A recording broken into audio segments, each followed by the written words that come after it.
Al borde del abismo, Washington asegura que la tregua sigue viva mientras Irán golpea una y otra vez, y el estrecho de Hormuz se convierte en una trampa mortal. Nadie se atrevió a decirlo con todas sus letras al principio. Durante horas, la tensión se apoderó de cada despacho militar, de cada sala de prensa, de cada centro de mando conectado al Golfo. Los misiles, los drones, los disparos contra embarcaciones, los ataques a fuerzas estadounidenses y la amenaza creciente. Sobre una de las rutas marítimas más sensibles del planeta, no dibujaban un escenario de paz. Dibujaban algo mucho más inquietante, una tregua tambaleante, un equilibrio sostenido sobre pólvora encendida. Una cuenta regresiva que podía romperse con una sola orden, con un solo error, con un solo impacto más aún. Aún así, la versión oficial fue tajante. El alto mando estadounidense insistió en que el cese del fuego no ha terminado. No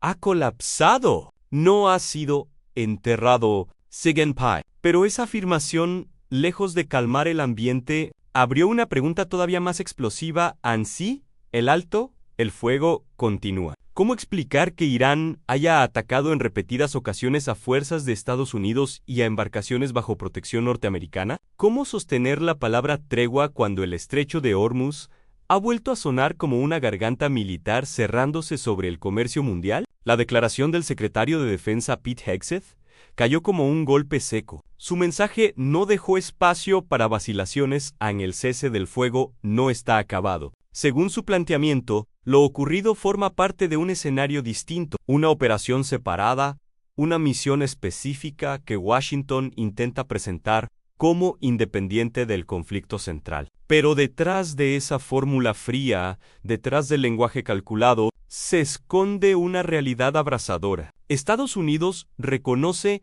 que ha tenido que defenderse de manera agresiva mientras Irán mantiene presión constante en una zona donde cada maniobra puede detonar un incendio regional de dimensiones incalculables. La clave de esta nueva fase tiene un nombre que ya provoca inquietud: Project Freedom. Bajo esa etiqueta, Washington impulsa una operación destinada a escoltar y guiar buques comerciales a través del estrecho de Hormuz, un paso vital por el que circula buena parte de la energía que alimenta al mundo. La administración estadounidense quiere vender esta misión como algo temporal, como una respuesta práctica para reabrir una arteria bloqueada por la amenaza iraní. Pero lo que se vio sobre el terreno fue cualquier cosa menos una simple operación logística. Buques de guerra, destructores, aeronaves, vigilancia en múltiples capas, rutas protegidas, fuego defensivo y embarcaciones iraníes neutralizadas. No se trató de una escena de normalidad. Se trató de una demostración de fuerza en una zona donde el margen entre la contención y la guerra abierta es casi inexistente. En el mensaje del Pentágono, buscó dividir el tablero en dos. Por un lado, una tregua que todavía existiría. Por otro, una misión marítima separada y distinta, diseñada para garantizar la circulación de barcos comerciales atrapados en un corredor bajo amenaza. Pero fuera de la retórica, la frontera entre ambas cosas parece cada vez más borrosa. Cuando una potencia escolta navíos bajo cobertura militar en un estrecho disputado, mientras intercepta ataques y destruye embarcaciones hostiles, la línea que separa la defensa de la escalada se vuelve peligrosamente fina. La pregunta que flota sobre Washington, Teherán y todas las capitales que dependen del flujo de petróleo y gas no es pequeña. ¿Cuánto tiempo puede sostenerse esta ficción estratégica antes de que una nueva salva de fuego la pulverice? El general Dan Kane aportó otro dato que terminó de convertir la escena en una bomba política y militar. Desde que se anunció el cese del fuego, Irán habría atacado a las fuerzas estadounidenses más de 10 veces. MSDD. A eso se suman disparos contra embarcaciones comerciales y la incautación de buques. Y, sin embargo, la posición oficial fue que todo eso todavía se encuentra por debajo del umbral necesario para reiniciar grandes operaciones de combate. Esa frase, pronunciada en un contexto de creciente tensión, no reduce el dramatismo, porque significa que Washington está reconociendo un patrón sostenido de agresión sin considerarlo, al menos por ahora, suficiente para declarar roto el frágil dique del cese del fuego. Ahí reside el verdadero vértigo de esta crisis. No estamos ante una paz consolidada, tampoco ante una guerra plenamente reanudada. Estamos frente a una zona gris cargada de dinamita, donde las reglas se reinterpretan en tiempo real y donde el significado de una violación puede depender más de una decisión política que de la intensidad de los ataques. El propio Hegseth dejó claro que la decisión final sobre si algo constituye una ruptura del cese del fuego recae en el presidente. En otras palabras, la definición del límite no está escrita en piedra. Está en manos del poder político y eso añade un componente todavía más inquietante porque convierte cada incidente en una prueba de resistencia, en un pulso de cálculo, en un duelo de nervios entre dos enemigos que siguen midiéndose a la distancia.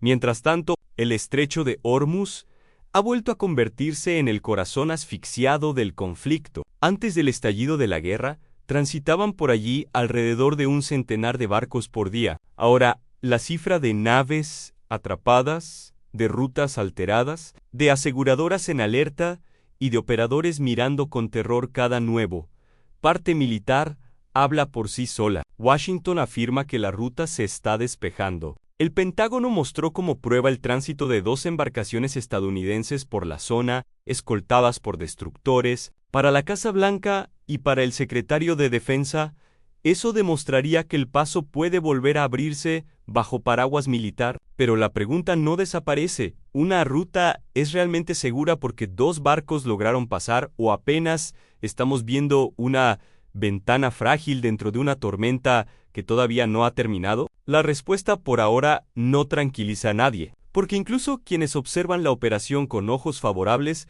saben que una cosa es abrir un carril momentáneo y otra muy distinta, restaurar la confianza del tráfico marítimo internacional. El estrecho no es solo una línea sobre el mapa, es un cuello de botella energético, una pieza crítica del comercio global, una palanca geopolítica que Irán conoce demasiado bien. Si Teherán decide intensificar la presión, no necesita hundir decenas de barcos para alterar el mercado, sacudir las aseguradoras y sembrar pánico entre armadores y tripulaciones. Le basta con mantener la amenaza viva, con demostrar que nadie cruza sin riesgo, con recordar que en esas aguas la calma siempre puede ser una emboscada ante la tensión.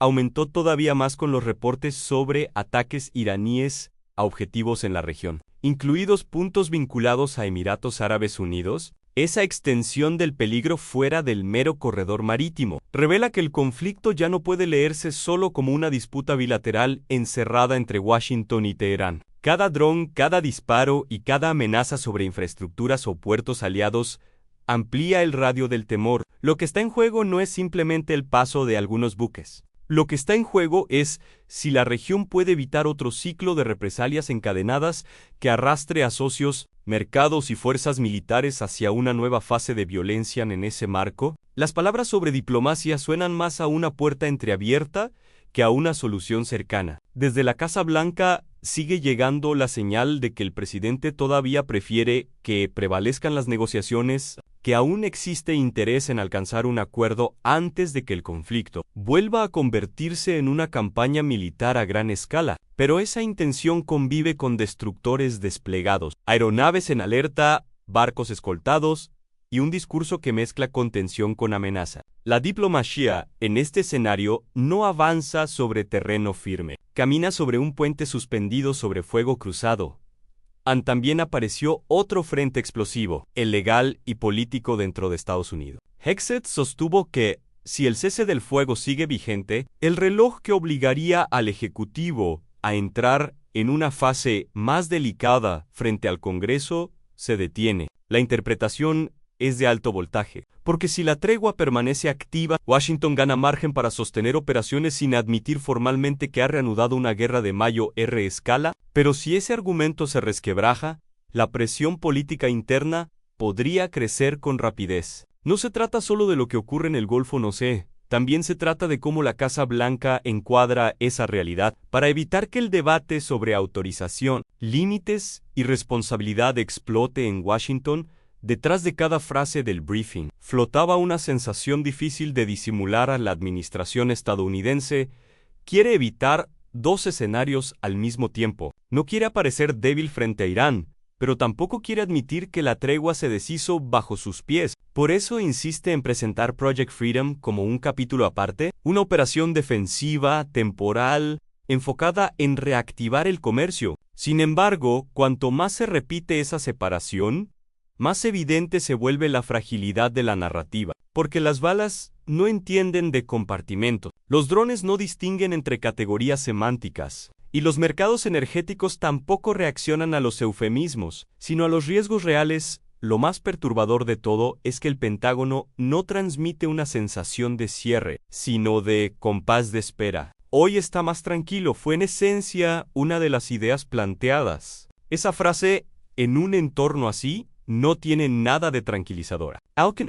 sugiere que la calma es provisional, que la intensidad puede volver, que la jornada siguiente podría desmentir a la anterior.